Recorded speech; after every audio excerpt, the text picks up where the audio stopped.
Cari maklumat dan berita politik yang bebas, kupasan yang tepat, panas. Dapatkannya secara eksklusif hanya di Jom Channel. Komitmen kami, pentasan berita Isnin hingga Jumaat. Berbicara dan isu semasa, kami garapkan secara langsung. Panel-panel berkaliber dan profesional. Interaktif, pandangan anda kami raikan. Jangan lupa bersama kami di setiap hujung minggu dalam edisi khas mingguan. Jom Channel, moving forward, sharing a new experience.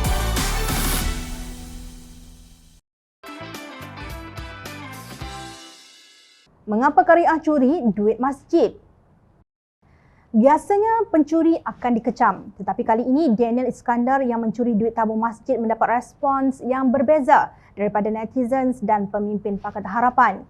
Pada 13 Januari lalu, Daniel 19 tahun dijatuhi hukuman penjara 10 hari dan didenda RM4,000 oleh mahkamah selepas tertuduh mengaku bersalah atas pertuduhan yang dikenakan terhadapnya. Tahu apa salah awak? Duit orang bagi dalam tabung untuk masyarakat dan pembangunan masjid. Awak curi dan letak dalam bilik jenazah pula. Harap benda ini jadi pengajaran dan kesedaran pada awak, kata Magistrate Nur Muhammad Fadli Nin Azlan, lapor utusan online. Hukuman penjara 10 hari itu bermula dari tarikh tertuduh ditangkap pada Ahad. Bagaimanapun, Daniel boleh dipenjara selama 5 bulan jika sekiranya gagal membayar jumlah denda tersebut. Mengikut laporan, Daniel didakwa cuba mencuri tabung kepunyaan Masjid Al-Islahiyah di kilometer 28 Kuang, Rawang dengan mengheret dan menyorokkan tabung itu di dalam bilik mandi jenazah. Kesalahan itu dilakukan pada jam 11.58 malam 8 Januari lalu. Daniel dituduh mengikut Seksyen 380 Kanun Keseksaan dan dibaca bersama Seksyen 511 yang mana hukuman bagi seksyen itu memperuntukkan penjara maksimum 10 tahun dan boleh juga dikenakan denda. Dalam prosiding tersebut, tertuduh diwakili Peguam Azman Abdullah yang bertindak secara sukarela pro bono memohon mahkamah mengenakan hukuman ringan. Menurut Peguam Azman, pengakuan bersalah Daniel menjimatkan masa mahkamah selain tertuduh terdesak menggunakan wang ketika kejadian kerana datuknya yang sedang sakit memerlukan perbelanjaan. Tertuduh merupakan anak sulung dan ibu bapanya telah bercerai sejak berusia 8 tahun. Dia tinggal dengan datuknya berusia 70-an dan mereka bukan orang senang. Makan dan minum juga daripada sedekah jiran-jiran, kata peguam itu. Peguam itu turut membangkitkan perbuatan pihak tertentu yang mengambil video seperti yang tersebar di laman sosial yang tidak wajar kerana ia secara tidak langsung telah menyebabkan tertuduh tertekan.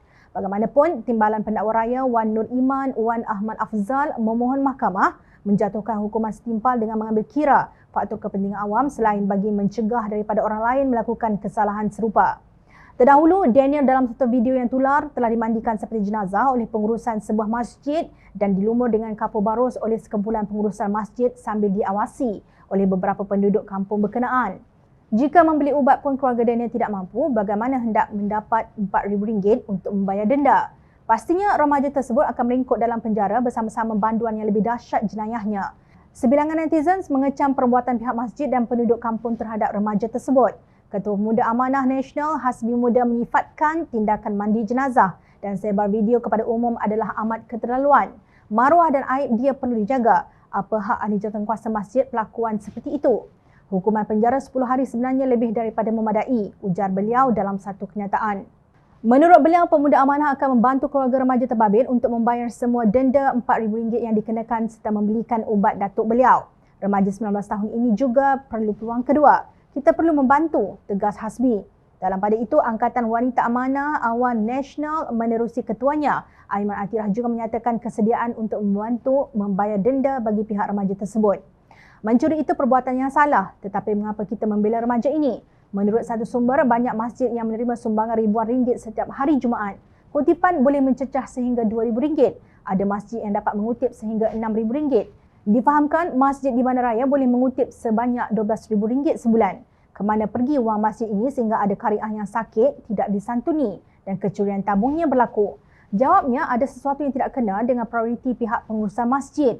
Sumber berkata banyak masjid menggunakan wang sumbangan kariah untuk membayar ribuan ringgit kepada Ustaz Sampul. Jika Ustaz Sampul tersebut pandai buat lawak, menyanyi atau kaki jerkah, ramai yang akan menyumbang. Sumber mendakwa ada masjid yang mengagihkan kutipan semasa ceramah Ustaz Sampul kepada 3 bahagian. Satu bahagian untuk Ustaz Sampul, satu bahagian dirembat pengurusan masjid dan satu bahagian dimasukkan ke dalam akaun bank masjid.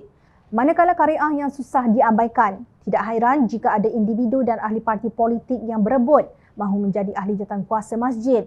Mereka ini entah ada membayar cukai atau tidak kepada lembaga hasil dalam negeri. Kita tidak tahu.